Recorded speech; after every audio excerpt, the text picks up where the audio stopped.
변화와 혁신의 리더십 제3주차 1교시 강의 리더십의 일반 개념 자기기술서 및 브레인맵 작성. 여러분 안녕하십니까? 변화혁신의 리더십 강의 담당 이종규입니다. 제3차시 수업을 진행하겠습니다.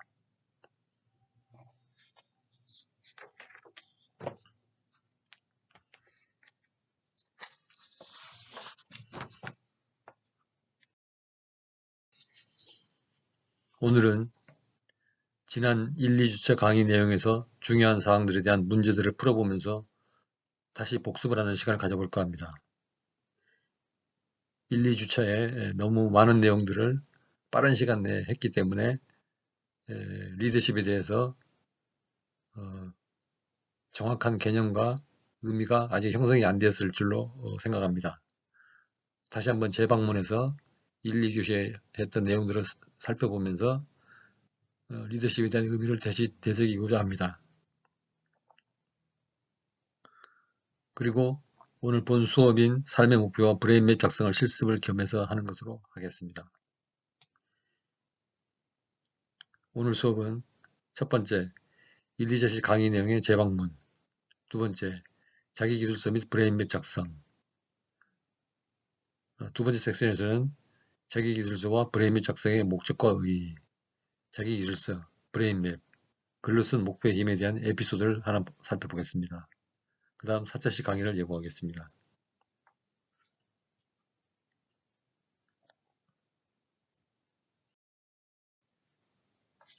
오늘 학습 목표는 자기기술서 작성에 관한 내용입니다.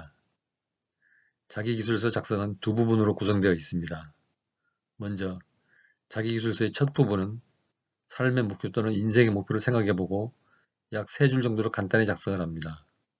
그 다음은 그 목표를 달성하기 위하여 필요한 방법, 도구 또는 전략으로 어떤 것이 있을 수 있는지를 생각해 봅니다. 그리고 약 3가지 전략이나 방법을 도출합니다. 이 전략이 브레인맵입니다. 번역하면 두뇌 지도 또는 생각 지도라고 합니다. 즉 어떤 목표를 달성하기 위해서 필요한 가장 중요한 3가지 방법이나 전략을 의미합니다. 여기에는 특별히 정해진 룰은 없습니다. 오늘의 메인 학습 내용은 삶의 목표를 생각해 본다. 브레인맵을 작성해 본다.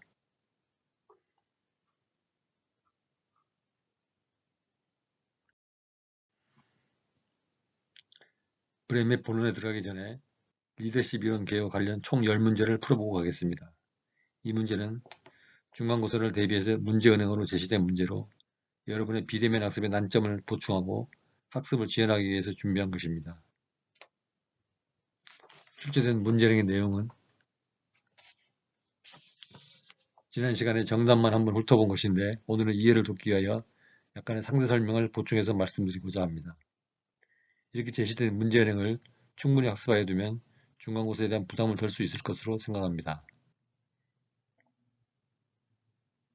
10문제는 리더십에 대한 설명, 리더와 관리자의 차이, 민주적 리더십 유형, 민주적 리더십의 장점, 파트너십 리더십 유형, 서번트 리더십 유형, 서번트형 리더십 특징, 코칭의 기본 원칙, 인파워먼트 정의, 인파워먼트 장점이 되겠습니다.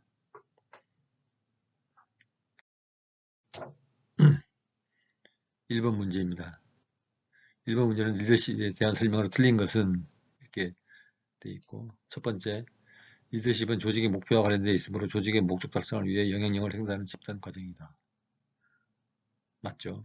두 번째, 리더십은 지도자와 구성원의 관계이므로 리더의 행동 성향과 조직의 상황이라는 다양한 요소의 함수관계로 나타낼 수 없다. 근데 두 번째 말은 좀 틀립니다.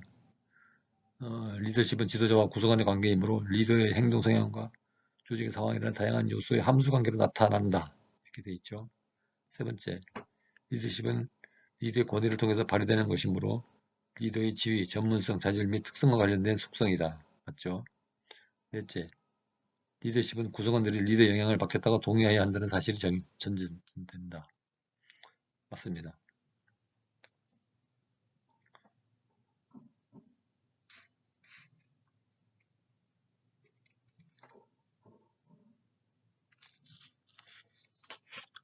이 문제에서는 답안 2번이 잘못 기술이 되어 있습니다. 리더십은 지도자와 구성원의 관계이므로 리더의 행동 성향과 조직의 상황이라는 다양한 요소의 함수관계로 나타낼 수 없다가 아니라 리더십은 지도자와 구성원의 관계이므로 리더의 행동 성향과 조직의 상황이라는 다양한 요소의 함수관계로 나타낼 수 있다라고 기술이 되어야 합니다.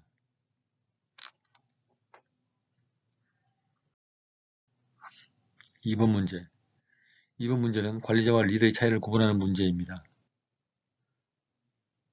하단에 있는 박스를 보면은 상황인식과 가치관, 사고내용, 관리행위, 초점대상, 관리 형태, 태도, 목표와 행동의 어떤 구분에 대해서 리더와 관리자의 차이를 대비해 나왔습니다. 상황인식을 보면 리더는 새로운 상황 창조자이고 관리자는 상황에 수동적입니다. 지난 시간에 말씀드렸듯이 관리자는 효율성을 중심으로 목표를 달성하는 것을 목표로 합니다. 그러나 리더는 새로운 상황을 창조하고 혁신지향적이며 미래지향적으로 사람의 마음의 열정을 일으키고 사람을 중시하고 정신적인 측면이 강하고 리스크를 무릅쓰고 무엇을 할까를 생각합니다. 그 반면에 관리자는 상황에 수동적이고 유지관리지향적이며 과거지향적이고 사람을 관리하고 체제나 기구를 중시합니다. 기계적이며 리스크를 회피하며 어떻게 할까만을 생각합니다. 문제를 보면은 1번 상황인식에 있어서 리더는 새로운 상황 창조자이고 관리자는 상황에 수동적입니다. 이 말은 맞죠. 5번 관리 형태를 보면은 리더는 정신적이며 관리자는 기계적입니다. 정답은 1번과 5번 두 개가 되겠죠.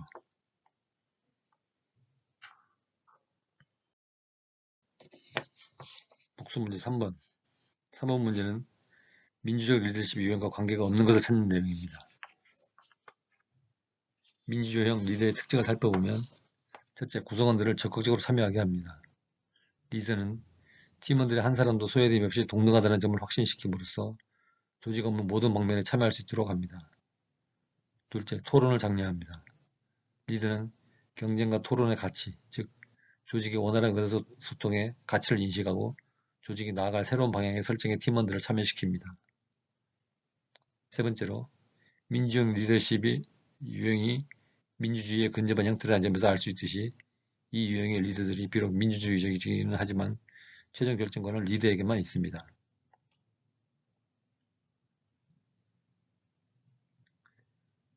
문제를 보면은 민주적 리더십 유형과 관련이 없는 것은 해서 1번 구성원들의 적극적인 참여 맞죠. 2번 토론의 장려 맞죠. 3번 거부권 맞습니다. 4번 질문 금지. 질문 금지는 권위형 리더십의 특징이 되겠죠.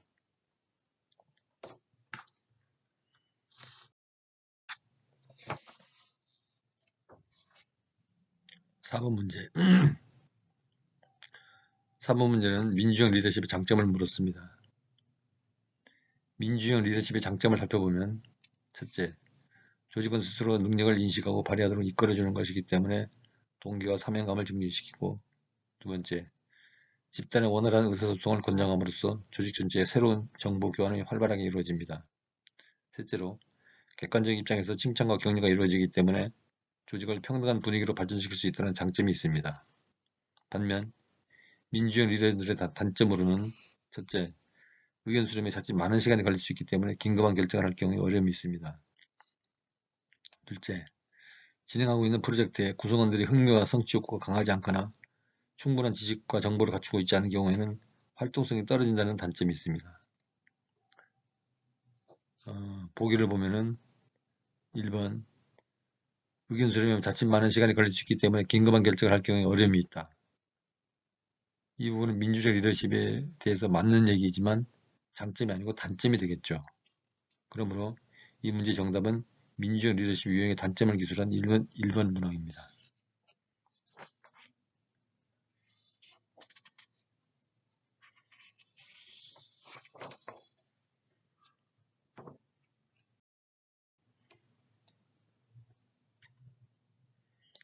5번 문제는 다음 중 파트너십 리더십 유형과 관계가 깊은 것을 모아놓은 것을 찾으라는 문제입니다.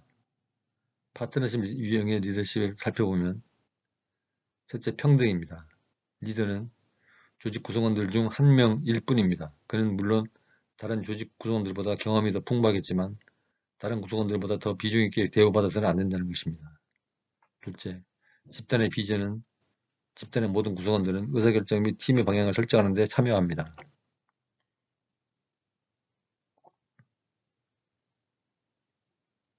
셋째, 책임 공유. 집단의 모든 구성원들은 집단의 행동과 성과 및 결과에 대해 책임을 공유합니다. 파트너십 유형은 소규모 조직, 즉 전문가 중심의 연구 조직 등에서 풍부한 경험과 재능을 소유한 개개인들에게 적합합니다. 즉, 평등, 집단의 비전, 책임 공유가 그 특징이죠. 보기를 보면 1번, 질문 금지, 모든 정보는 내 것이다. 실수를 용납하지 않음. 이거는 권위형에 해당되는 거죠. 2번, 평등 집단의 비전, 책임 공유. 이게 파트너십 유형의 리더십에 관계가 깊죠. 3번, 구성원들의 적극적인 참여, 토론의 장려, 거부권. 이건 민주형이죠. 4번, 카리스마, 자기확신, 존경심과 충성심. 이거는 변혁의 리더십에 해당되는 것입니다. 그럼 정답은 2번이 되겠습니다.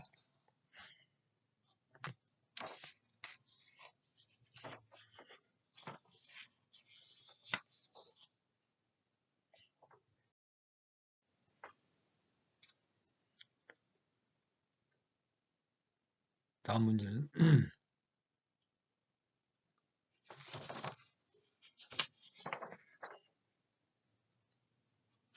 6번 문제는 서번트형 리더십 유형과 관계가 먼 것을 고르라는 문제입니다. 서번트형 리더십의 특징은 첫째, 구성원을 섬깁니다. 리더의 중요한 역할은 구성원이 원하는 바를 정확하게 파악하고 해결해주며 구성원을 지배하기보다는 보살피고 섬기는 것이라고 봅니다.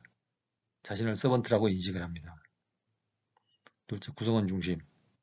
리더와 가장 상반되는 개념인 서번트 관점을 리더십에 포함하는 것은 부하를 지휘하고 통솔하는 것을 기본으로 보아왔던 기존의 리더십 패러다임을 반박하고 정작 리더십 형성의 원천을 구성원 중심으로 상사와 부하의 관계 형성이 이루어질 때 진정한 리더십이 작동될 수 있다고 보는 것입니다. 셋째, 구성원은 동반자. 리더가 구성원을 존중하고 기회를 제공하며 그들의 능력과 창의성을 이끌어냄으로써 조직과 조직 구성원이 성장하고 진정한 공동체를 이룰 수 있다고 보는 이론입니다. 즉, 구성원을 성공과 성장에서 동반 대상으로 인식합니다. 네 번째, 구성원 간의 신뢰. 리더는 구성원들에 대한 배려, 봉사와 희생을 통해 부하로부터 신뢰를 얻음으로써 구성원들을 목표 지향적 행위로 유도하는 것입니다. 따라서 서번트 리더십에서 가장 중요한 가치는 신뢰입니다. 문제 보기를 보면 서번트 리더십 유형과 관계가 먼 것은 첫째, 구성원을 섬김. 둘째, 구성원 중심. 세 번째, 카리스마. 네 번째, 구성원은 동반자. 여기서 정답은 3번 카리스마가 되겠죠. 카리스마는 변혁적 리더십의 특징이기도 합니다.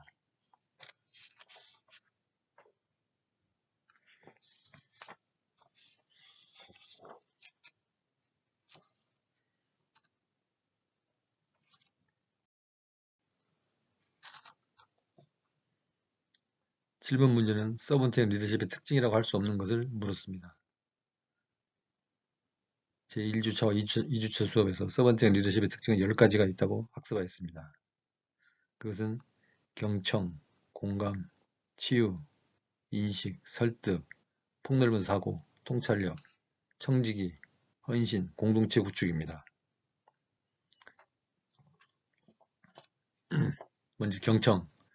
경청을 구성원에 대한 존중과 수용적인 태도로 이해를 합니다.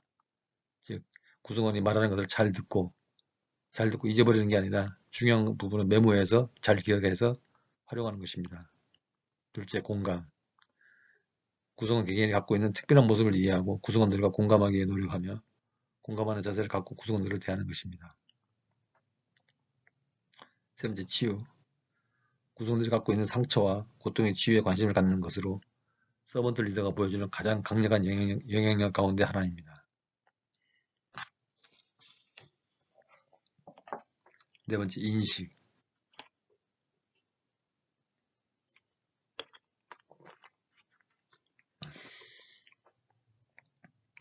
조직의 상황에 대한 분명한 인식을 기반으로 근거 타당한 해결책의 방향을 제시하는 것입니다. 설득. 권위보다는 설득에 의존하며 구성원들에게 순종을 강요하기보다는 납득을 시키는 것입니다. 폭넓은 사고. 리더는 폭넓은 사고를 통해 미래에 대한 비전을 제시하고 현실에 적합한 조치를 취하려고 노력하는 것입니다. 따라서 늘 학습하는 태도를 보입니다. 통찰력. 미래의 결과에 대한 예측을 가능하도록 노력하는 것입니다. 8번 청지기. 자신을 서번트 또는 지원자로 인식함으로써 구성원들을 섬기기 위해 현재 직분을 맡고 있음을 명심합니다. 9번째 헌신. 서번트 리더는 구성원들의 성장에 본질적인 가치를 가지며 구성원들을 위하여 헌신함으로써 실질적인 기여를 해야 합니다. 10번 공동체 구축. 리더는 조직 내에서 구성원들 사이에 공동체를 형성할 수 있는 수단을 찾으려고 노력해야 합니다. 문제의 보기를 보면 서번트 리더십 특징이라고 할 수 없는 것은 경청, 공감, 설득, 헌신, 거부권. 그래서 5번 거부권이 해당되겠습니다. 거부권은 민주형 리더십에 해당되는 것이죠.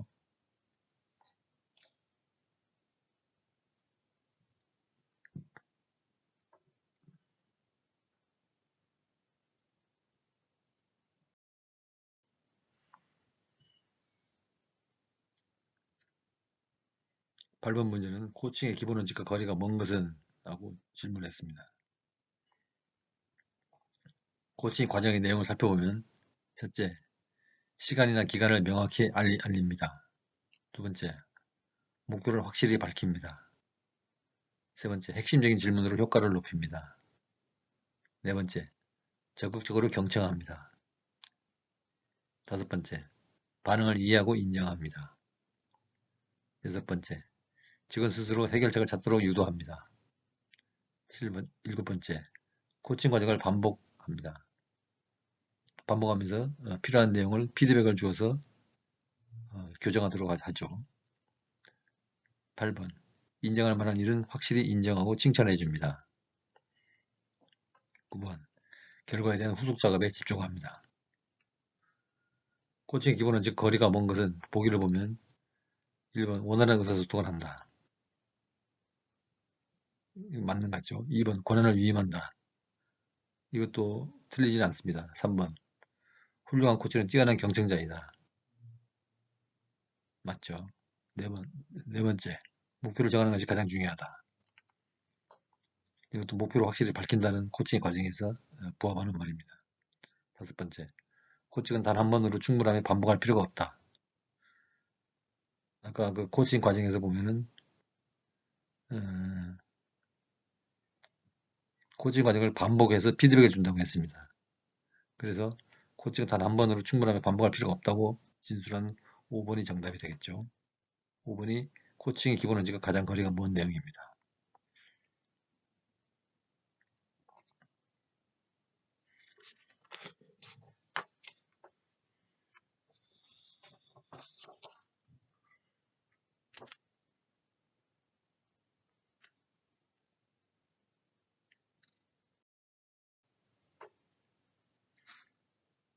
구분 문제는 괄호넣기 문제입니다.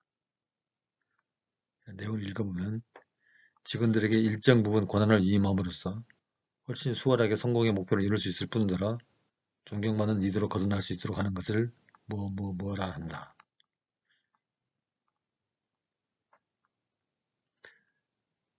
보기에 보면 인파워먼트, 동기부여, 코칭, 멘토링, 카운슬링이 나왔는데요. 직원들에게 일정 부분 권한을 위임한다는 것은 권한 위임이죠. 말하자면 위임함으로써 훨씬 수월하게 성공의 목표를 이룰 수 있을 뿐더러 존경받는 리더로 거듭날 수 있도록 하는 것을 인파워먼트라고 하죠. 정답은 1번 인파워먼트입니다. 권한위임을 영어로 인파워먼트라고 하죠. 즉 힘을 실어준다는 의미이죠.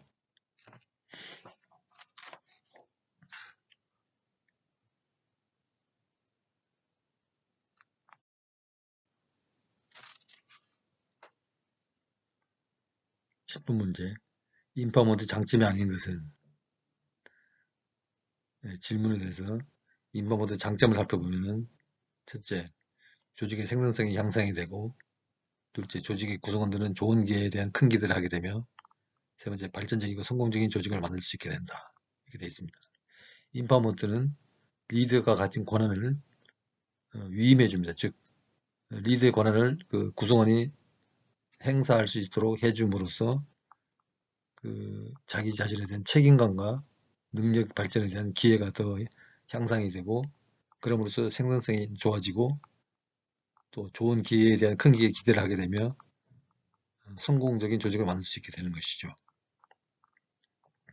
문제의 보기를 보면은 첫째, 조직의 생산성이 향상된다. 둘째, 조직의 구성원들은 좋은 기회에 대한 큰 기대를 할 수 있다. 셋째, 주어진 일을 해내는데 책임감과 역량이 감소된다. 넷째, 발전적이고 성공적인 조직을 만들 수 있게 된다. 이렇게 얘기했는데 세 번째 보기를 보면은 주어진 일을 해내는 책임감과 역량이 향상이 되죠. 즉 자기한테 권한의 이임이 있으니까 좀 더 책임을 지고 좀 더 역할이 큰 그 활동을 하게 되니까 역량이 늘어날 수밖에 없죠. 그런데 책임과 역량이 감소된다고 했으므로 이거는 장점을 기술한 게 아니죠. 그래서 정답은 3번이 되겠습니다.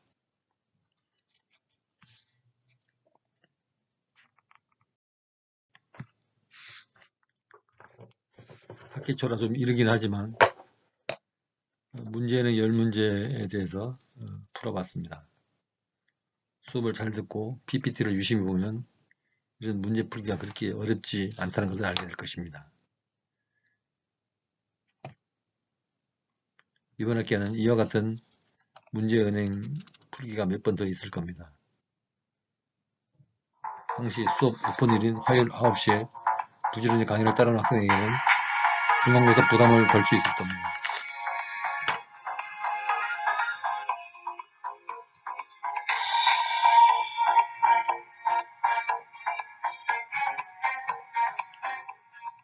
그럼 이어서 2번 비디오에 계속 강의를 진행하도록 하겠습니다.